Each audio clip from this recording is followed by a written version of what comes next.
Hello everyone. इस video में मैं घटना चक्र पूर्वावलोकन साइंस से हिंदी और इंग्लिश दोनों ही मीडियम के कुछ इंपॉर्टेंट क्वेश्चंस को डिस्कस करने जा रहा हूं। ये सारे क्वेश्चंस आने वाले यूपीएससी, यूपीपीसीएस और 69th बीपीएससी पीटी एग्ज़ाम के लिए बहुत ही ज़्यादा महत्वपूर्ण है और उस एग्ज़ाम्स में आप सबको सफल बनाने में बहुत ही ज़्यादा मदद करेंगे। आप इस वीडियो को लाइक कीजिए, शेयर कीजिए और यदि इस चैनल को सब्सक्राइब नहीं किए हैं तो प्लीज़ इस चैनल को सब्सक्राइब कीजिए। तो चलिए शुरू करते हैं।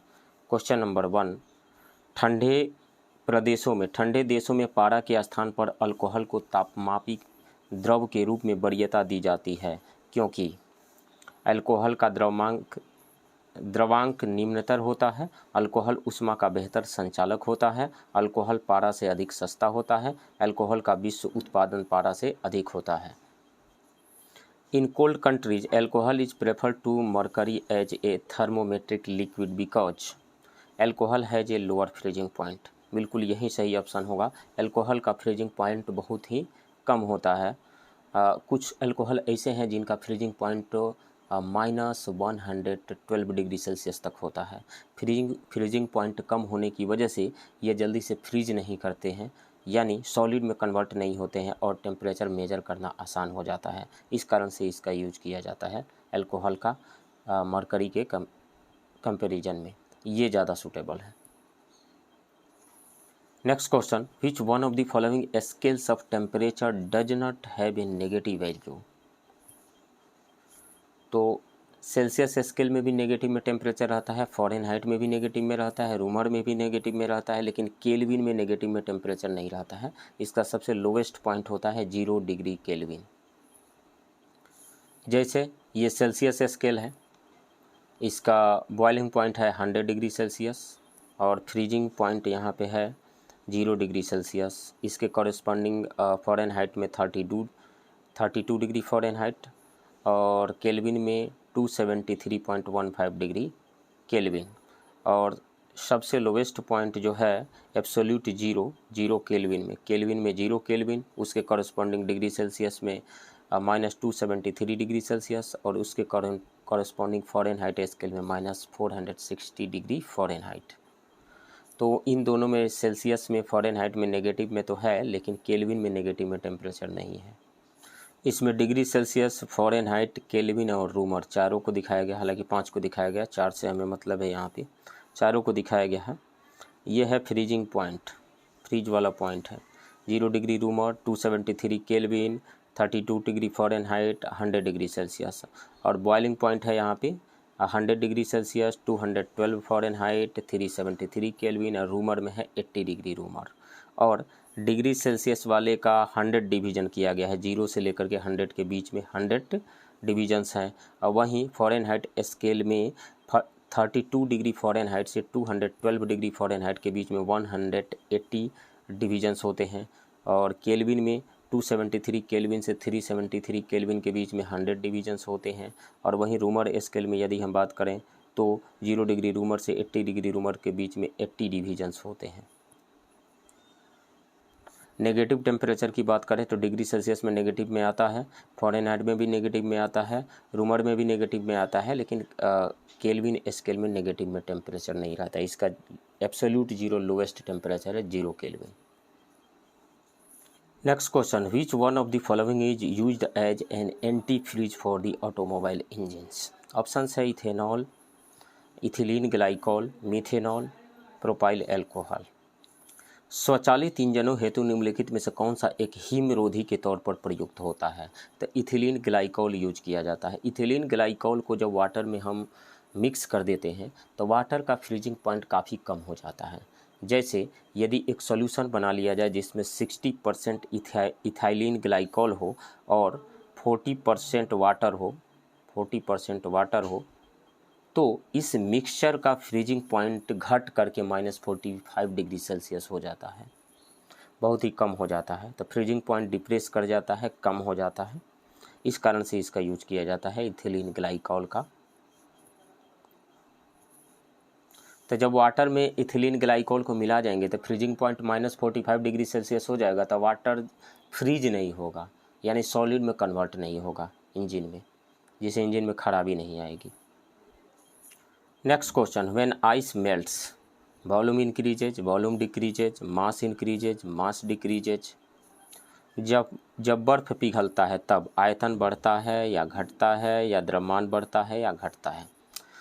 तो जब बर्फ़ पिघलेगा तो मास तो रिमेन सेम रहेगा, तो द्रव्यमान ना तो बढ़ेगा और नहीं घटेगा, मास रिमेन सेम रहेगा। अब वॉल्यूम को देख लेते हैं। हम जानते हैं कि density rho is equal to होता है मास बाई वॉल्यूम, तो मतलब मास इज इक्वल टू हो जाएगा वॉल्यूम इंटू डेंसिटी। अब मास रिमेन सेम रहेगा किसी भी फेज में रहे, अब लिक्विड फेज में रहे, सॉलिड फेज में रहे, गैसियस फेज में रहे वाटर, तो मास तो रिमेन सेम रहेगा। अब हम जानते हैं कि सॉलिड फेज में वाटर का डेंसिटी कम होता है और लिक्विड फेज में वाटर का डेंसिटी ज़्यादा होता है। तो आइस जब मेल्ट करेगा तो उसकी डेंसिटी बढ़ेगी, तो डेंसिटी बढ़ रही है, तो डेंसिटी बढ़ रही है तो वॉल्यूम को घटना होगा, ताकि वॉल्यूम इंटू डेंसिटी मल्टीप्लाई हो करके कांस्टेंट रहे, मास कांस्टेंट रहना है। तो जब आइस मेल्ट करेगा तो वॉल्यूम घटेगा क्योंकि डेंसिटी बढ़ रही है। सो राइट ऑप्शन यहाँ पे बी होगा। नेक्स्ट क्वेश्चन, समय की दृष्टि से दो द्रवों P और Q के ताप का 0 डिग्री सेंटीग्रेड से 100 डिग्री सेंटीग्रेड तक उतार चढ़ाव नीचे आरेख में दिखाया गया है। ये P है और ये Q है, इधर टेम्परेचर और इधर टाइम। निम्नलिखित में कौन सा कथन सही है? तापन प्रक्रिया में द्रव P द्रव Q की तुलना में ज़्यादा उष्णतर रहा। तापन प्रक्रिया में दोनों ही द्रवों का ताप किसी भी समय एक सा नहीं रहा। P का ताप Q की तुलना में 100 डिग्री सेंटीग्रेड पर तेज़ी से पहुंचा। Q का ताप P की तुलना में 100 डिग्री सेल्सियस पर तेज़ी से पहुंचा। The variation in temperature from 0 degree Celsius to 100 degree Celsius with respect to time of two liquids P, Q are shown in the graph given below. Which of the following statement is correct? During heating, liquid P has always warmer than Q. जब heat किया जा रहा है तो liquid P हमेशा Q से गर्म है। P का ये ग्राफ दिया गया है, ये वाला हमेशा गर्म है, ऐसा तो नहीं है, हमेशा गर्म नहीं है। हमेशा गर्म होने का क्या मतलब है कि टेम्परेचर ज़्यादा होना, तो इस रीजन में टेम्परेचर जो ज़्यादा है और यहाँ पे आकर के दोनों का टेम्परेचर सेम हो गया, फिर Q का टेम्परेचर ज़्यादा हो गया, P का टेम्परेचर कम है, तो ऑलवेज वर्ड यूज कर रहा है। During heating liquid P has always warmer than Q, तो ये स्टेटमेंट गलत है। At no point of time during the heating did the two liquids have the same temperature, नहीं, इस पॉइंट पे दोनों के पास में सेम टेम्परेचर आ रहा है ना, ये टेम्परेचर सेम आ रहा है इन दोनों के बीच में, यानी इस टाइम पे जो भी टाइम यहाँ पे लग रहा होगा, इस टाइम पे मतलब एक टाइम ऐसा है जब दोनों का टेम्परेचर रिमेन सेम हो जा रहा है, तो ये गलत है। P attained the temperature of 100 degree Celsius faster than Q। P attain 100 degree Celsius, ये 100 डिग्री सेल्सियस है, 100 डिग्री सेल्सियस पर पहले कौन सा पहुँच रहा है?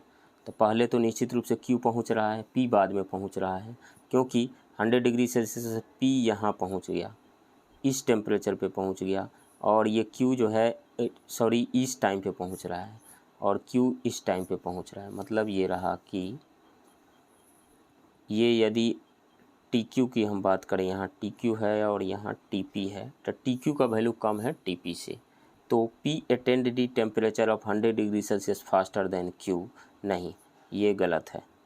Q attend the temperature of 100 degree Celsius faster than P, so right option यहाँ पे डी होगा।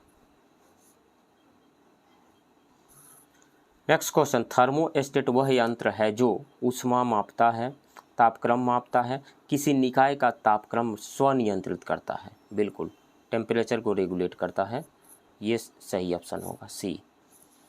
Thermostat is a device which measures heat, measures temperature, नहीं, automatically regulates the temperature of a system, temperature को regulate करता है, सो right option C होगा। Next question, दो धातुओं A और B की पट्टियाँ एक साथ मजबूती से जुड़ी हैं, जैसा कि चित्र में दिखाया गया है A एंड B। गर्म करने पर A B से अधिक फैलती है, यानी A का थर्मल एक्सपेंशन B से ज़्यादा होता है, तेज़ी से होता है। यदि इस जुड़ी हुई पट्टी को गर्म किया जाए तो यह रूप धारण कर लेगी। इन चारों ऑप्शन में से कौन सा रूप धारण करेगी? Strips of two metals A and B are firmly joined together as shown in the figure A and B. On heating, A expands more than B does. If this jointed strip is heated then it will appears H. तो चूँकि A जो है A का thermal expansion ज़्यादा हो रहा है तो A का लेंथ ज़्यादा बढ़ेगा, A का लेंथ ज़्यादा बढ़ेगा, तो A का लेंथ ज़्यादा बढ़ेगा तो हम जानते हैं इस शेप का होना चाहिए। ऐसा इसलिए मैं कह रहा हूँ कि इस आर्क का लेंथ कितना हो जाएगा, आर्क का लेंथ यदि ए बी हम कह दें तो आर ए कह देता हूँ मैं, R A is equal to हो जाएगा 2 pi R theta by 360, 2 pi R theta by 360 ये होता है आर ए, और आर बी कितना हो जाएगा 2 pi R B theta by 360। तो चूँकि थर्मल एक्सपेंशन ज़्यादा हो रहा है ए का, तो ये स्ट्रिप इसका आर्क का लेंथ ज़्यादा होना चाहिए, आर्क का लेंथ ज़्यादा होना चाहिए, होने के लिए बाहर ही रहना पड़ेगा तभी तो लेंथ ज़्यादा होगा। इन दोनों में से यदि हम देखें तो बाहर जो आउटर स्ट्रिप है उसका लेंथ ज़्यादा है क्योंकि उसका रेडियस ज़्यादा है, रेडियस ज़्यादा होने से उसका लेंथ ज़्यादा होगा, इस कारण से इसी शेप का होगा, वो बी सही ऑप्शन होगा। यहाँ पे आर ए कहना सही नहीं है, एल ए मैं कह देता हूँ, L A is equal to 2 pi R A theta by 360, और यहाँ एल बी कह देता हूँ, L B is equal to 2 pi R theta by 360। तो क्लियरली यहाँ से चूँकि आर ए का वैल्यू ग्रेटर है आर बी से, एल ए का वैल्यू ग्रेटर है एल बी से, इस कारण से आर ए का वैल्यू आर बी से ग्रेटर होगा, यानी आर ए का रेडियस जो ए से आर्क बनेगा उसका रेडियस ज़्यादा होगा, तो रेडियस ज़्यादा होने की वजह से उसको बाहर रहना पड़ेगा, तो बी ऑप्शन सही होगा। तांबे के एक टुकड़े को तथा कांच के एक टुकड़े को एक ही तापमान पर गर्म किया गया, उसके बाद स्पर्श करने पर तांबे का टुकड़ा कांच के टुकड़े की अपेक्षा अधिक गर्म लगता है।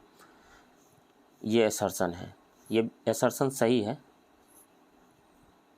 तांबे और कांच के दोनों टुकड़ों को एक ही टेम्परेचर पर गर्म करके दोनों को छुआ जाए तो तांबे का टुकड़ा ज़्यादा गर्म लगेगा, ये सही है। तांबे का घनत्व कांच के घनत्व से अधिक होता है, ये सही है, दोनों सही है, लेकिन ये करेक्टली एक्सप्लेन नहीं कर रहा है। रीजन जो है असर्शन का करेक्टली एक्सप्लेनेशन नहीं है।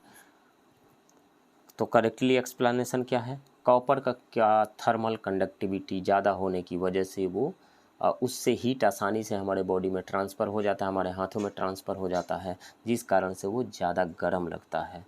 जबकि कांच का थर्मल कंडक्टिविटी मतलब बैड कंडक्टर ऑफ हीट है, इस कारण से वो कम गर्म लगता है।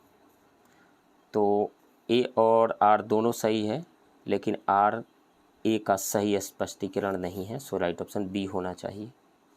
इंग्लिश मीडियम में a piece of copper and a piece of glass are heated to the same temperature when touched thereafter the copper piece appears hotter than the glass piece. ये सही है, कॉपर पीस ज़्यादा का temperature ज़्यादा लगेगा glass के piece के comparison में। The density of copper is more than that of the glass. बिल्कुल कॉपर की डेंसिटी ग्लास से ज़्यादा होती है, लेकिन ये उसका एक्सप्लेनेशन नहीं है ज़्यादा गर्म लगने का। ज़्यादा गर्म इसलिए लगता है कि कॉपर की थर्मल कंडक्टिविटी हाई है कंपैरिजन टू लेड, तो इस कारण से उससे हीट जल्दी से ट्रांसफ़र हो जाता है हमारे हाथों को और वो गर्म लगता है। So both A and R are true but R is not a correct explanation of A, right option B होगा। ठंड के दिनों में लोहे के गुटके और लकड़ी के गुटके को प्रातः काल में छुए तो लोहे का गुटका ठंडा लगता है, क्योंकि लोहे के गुटके का ताप लकड़ी के गुटके से कम होता है। ऐसा नहीं है, दोनों एक ही टेम्परेचर पे होते हैं। लकड़ी की तुलना में लोहा ऊष्मा का अच्छा चालक है, ये सही है। लकड़ी की तुलना में लोहा ऊष्मा का खराब चालक है, नहीं, ये गलत है। लोहे का टुकड़ा लकड़ी से भारी होता है, ऐसा नहीं है। तो भारी होने की वजह से ये अधिक ठंडा नहीं लगता है, तो ये सही ऑप्शन नहीं है, ऑप्शन बी सही है। यहाँ पे लकड़ी की तुलना में लोहा ऊष्मा का अच्छा चालक है। In winter you touch a log of wood and a rod of iron, you will feel rod of iron is colder because the heat of rod of iron is less than that of heat of log of wood. नहीं, ऐसा नहीं है, in comparison to wood iron is good conductor of heat. बिल्कुल iron जो है good conductor of heat है wood के comparison में, यही ऑप्शन सही होगा। In comparison to wood iron is bad conductor of heat, नहीं बैड कंडक्टर नहीं है, गुड कंडक्टर है। The rod of iron is heavier than the log of wood. बिल्कुल लकड़ी से भारी तो होता है, लेकिन ये करेक्टली एक्सप्लेनेशन नहीं है इस रीजन का। सो राइट ऑप्शन बी होगा, ये भी गलत है, डी भी। नेक्स्ट क्वेश्चन, यदि हवा का तापमान बढ़ता है तो उसकी जलवाष्प ग्रहण करने की क्षमता का क्या होगा। तो हवा का टेम्परेचर यदि इंक्रीज करता है तो वाटर होल्डिंग कैपेसिटी, ह्यूमिडिटी के होल्ड करने की कैपेसिटी इंक्रीज करती है, तो हवा और ज़्यादा ह्यूमिडिटी को होल्ड कर सकता है, तो बढ़ती है। राइट ऑप्शन बी होगा। If the temperature of air increases how would it affect its ability to assume water vapour. तो वाटर होल्डिंग कैपेसिटी इंक्रीज कर जाती है, डायरेक्टली प्रोपोर्शनल होता है टेम्परेचर के। वाटर होल्डिंग कैपेसिटी, ह्यूमिडिटी को होल्ड करने की कैपेसिटी डायरेक्टली प्रोपोर्शनल होता है टेम्परेचर के, तो इंक्रीज हो जाएगा। Right option B. Next question, निम्न में से कौन सा कथन सही नहीं है। एयर कंडीशनर और एयर कूलर दोनों तापक्रम नियंत्रित करते हैं, ये सही है। एयर कंडीशनर और एयर कूलर दोनों आर्द्रता नियंत्रित करते हैं, दोनों आर्द्रता नियंत्रित नहीं करते हैं। एयर कंडीशनर तो आर्द्रता नियंत्रित करता है, एयर कूलर व आर्द्रता नियंत्रित नहीं करता है, ये गलत है। एयर कंडीशनर आर्द्रता नियंत्रित करता है, परंतु एयर कूलर आर्द्रता नियंत्रित नहीं करता है, ये सही ऑप्शन होगा सी। दोनों वायु की गति नियंत्रित करते हैं, सही नहीं है तो वहीं टिक करना है हमें। ये भी दोनों वायु की गति नियंत्रित करते हैं, ये सही है। ए ऑप्शन सही है, सी सही है, डी सही है, गलत कौन सा है, बी वाला गलत है और यही चुनना है। निम्न में से कौन सा कथन सही नहीं है, तो सी ऑप्शन सही नहीं होगा, बी होगा। एयर कंडीशनर और एयर कूलर दोनों आर्द्रता नियंत्रित करते हैं, ये गलत है और यही चुनना है। Next question, which of the following statement is not true. Air conditioner and air cooler both maintain temperature. बिल्कुल ये मेंटेन करते हैं। Air conditioner and air cooler both maintain humidity, दोनों ह्यूमिडिटी को मेंटेन नहीं करते हैं। एयर कंडीशनर ह्यूमिडिटी को मेंटेन करता है, एयर कंडीशनर, लेकिन एयर कूलर ह्यूमिडिटी को मेंटेन नहीं करता है। Air conditioner maintains humidity but air cooler does not maintain humidity, ये स्टेटमेंट सही है। Both control motion of air, बिल्कुल एयर के मोशन को कंट्रोल करते हैं दोनों, ये सही है। गलत कौन सा है, गलत बी वाला है और यही चुनना है। राइट ऑप्शन बी होगा। नेक्स्ट क्वेश्चन, कमरे को ठंडा किया जा सकता है। तो कमरे को ठंडा, ठोस को पिघलाने से क्या किया जा सकता है। कोई भी सॉलिड है उसको मेल्ट कराना है तो हमें हीट सप्लाई करना पड़ेगा, हीट सप्लाई करना पड़ेगा, तो ये तो सही नहीं होगा। संपीड़ित गैस को छोड़ने से, कोई कंप्रेस्ड गैस है, कंप्रेस्ड गैस है और उसको कमरे में छोड़ दिया जाए तो वो आसपास से हीट को गेन करेगी और एक्सपेंड करेगी। तो एक्सपेंशन से आसपास से हीट को गेन कर रही है तो टेम्परेचर कम होगा। तो कमरे को ठंडा करने के लिए कंप्रेस्ड गैस को यदि रूम में छोड़ दें तो वो हो सकता है ठंडा। राइट ऑप्शन बी होगा। Cooling is done by flow of water, नहीं, release of compressed gas, compressed gas को रिलीज करने से। राइट ऑप्शन बी होगा। नेक्स्ट क्वेश्चन, जब पानी में नमक मिलाया जाता है तो निम्न में से कौन सा परिवर्तन होता है।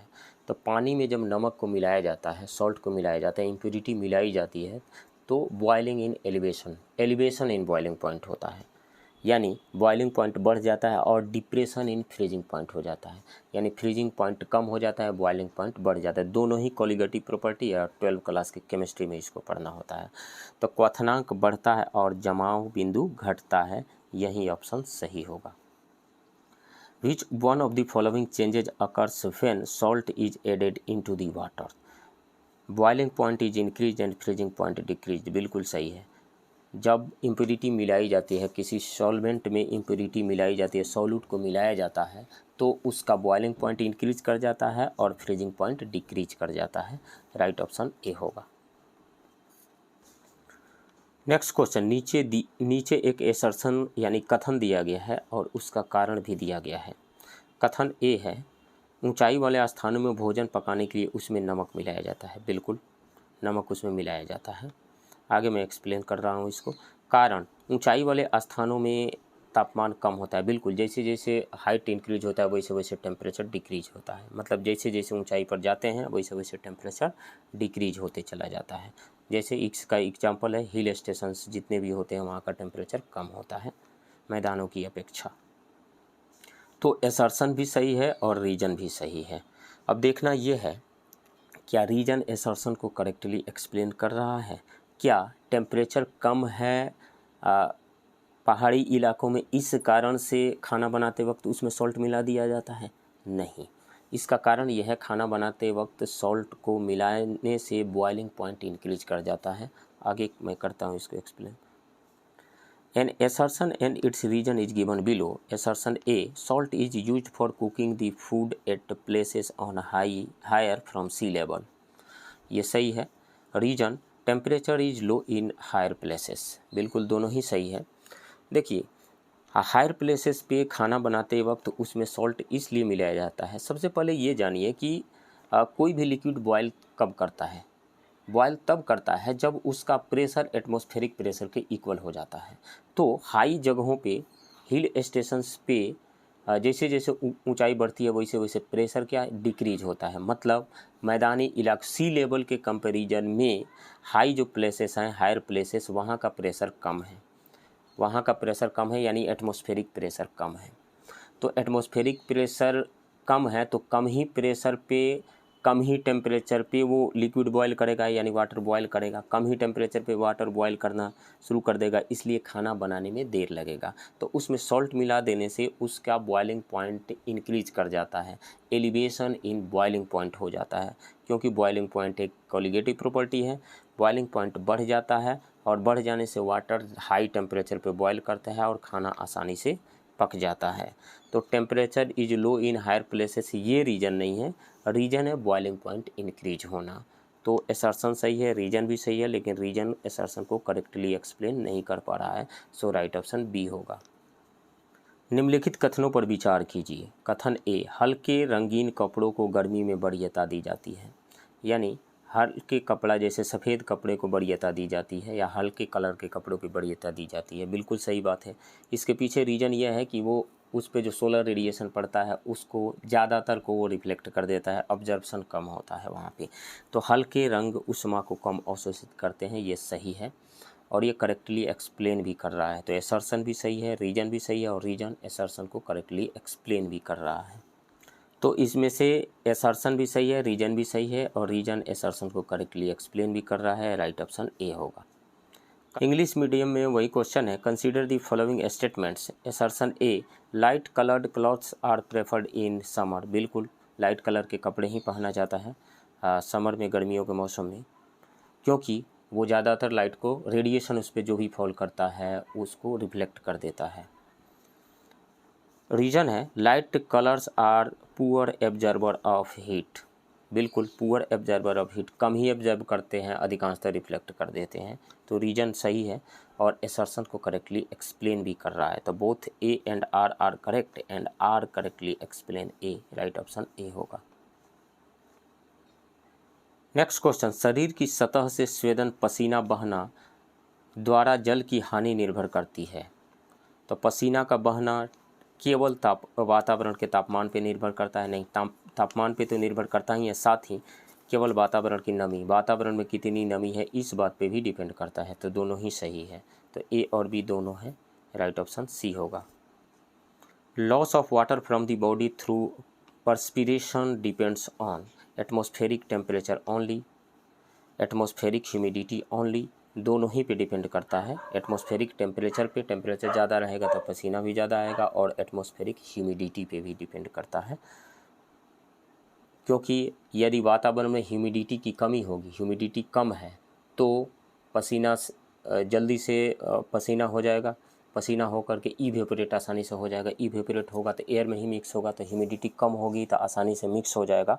तो ह्यूमिडिटी पे तो डिपेंड करता ही करता है। राइट ऑप्शन सी हो जाएगा, बोथ ए एंड बी। गर्म मौसम में पंखा चलने से आराम महसूस होता है क्योंकि पंखा ठंडी हवा देता है? नहीं, ऐसा नहीं है। हमारा पसीना तेज़ी से वाष्पीकृत होता है। बिल्कुल, इवेपोरेशन का रेट इंक्रीज कर जाता है, स्पीड ऑफ विंड इंक्रीज कर जाने से हमारे पसीने का इवेपोरेशन तेज़ी के साथ होता है। और इस कारण से अब इवेपोरेशन हो रहा है तो वो हीट कहाँ से ले रहा है, एनर्जी कहाँ से ले रहा है? हमारे बॉडी से ले रहा है। तो हमारे बॉडी से एनर्जी, हीट एनर्जी ले करके वो वाटर वेपर में बदल गया, इवेपोरेट हो गया, तो हमारे बॉडी का टेम्परेचर कम हो जाता है, ठंडक महसूस होती है। राइट ऑप्शन बी होगा। A fan produces feeling of comfort during hot weather because fan supplies cold air नहीं, आवर परस्पिरेशन इवेपोरेट्स रैपिडली। बिल्कुल, जो हमारे शरीर में पसीना हुआ है वो हमारे बॉडी से हीट को गेन करके और हवा का विंड का स्पीड ज़्यादा होने की वजह से रेट ऑफ इवेपोरेशन भी इंक्रीज कर जाता है, यानी जल्दी से इवेपोरेशन होने लगता है। तो हमारे बॉडी से जल्दी जल्दी हीट गेन करके जो पसीना यानी लिक्विड जो है वो मॉलिक्यूल बॉडी से हीट गेन करके और इवेपोरेट जल्दी जल्दी होने लगते हैं। इस कारण से हमें आसानी से ठंडक महसूस होने लगती है। सो राइट ऑप्शन बी होगा। नेक्स्ट क्वेश्चन, मिट्टी के घड़े में निम्न में से किस क्रिया के कारण जल ठंडा रहता है? In an earthen pitcher the water remains cold due to the process of evaporation. वाष्पीकरण। राइट ऑप्शन यहाँ पे बी होगा। ऐसा इसलिए क्योंकि मिट्टी का घड़ा जो होता है उसमें पतले पतले छिद्र होते हैं, पतले पतले छिद्र से वाटर का रिसाव होते रहता है बाहर की तरफ, रिसाव होते रहता है। तो वो जो वाटर घड़ा में रखा गया है उसी से हीट लेकर के जो सरफेस पे घड़ा के जो सरफेस पे आ गए हैं वाटर मॉलिक्यूल वो इवेपोरेट हो जाते हैं। तो उनके इवेपोरेशन की वजह से जो अंदर रखा हुआ वाटर है घड़ा के अंदर, क्योंकि उसी से हीट लेकर के इवेपोरेट हुए हैं, इस कारण से उसका टेम्परेचर डिक्रीज कर जाता है और ठंडा होने लगता है, ठंडा हो जाता है। तो उसके लिए रिस्पॉन्सिबल कौन सा है? इवेपोरेशन, वाष्पीकरण। राइट ऑप्शन बी होगा। तो फ्रेंड्स, ये रहा घटना चक्र पूर्वावलोकन साइंस से दोनों हिंदी और इंग्लिश दोनों ही मीडियम के कुछ इंपॉर्टेंट क्वेश्चंस का डिस्कशन। आप बने रहिए इस चैनल के साथ। मिलते हैं किसी दूसरे वीडियो में, तब तक के लिए थैंक यू वेरी मच।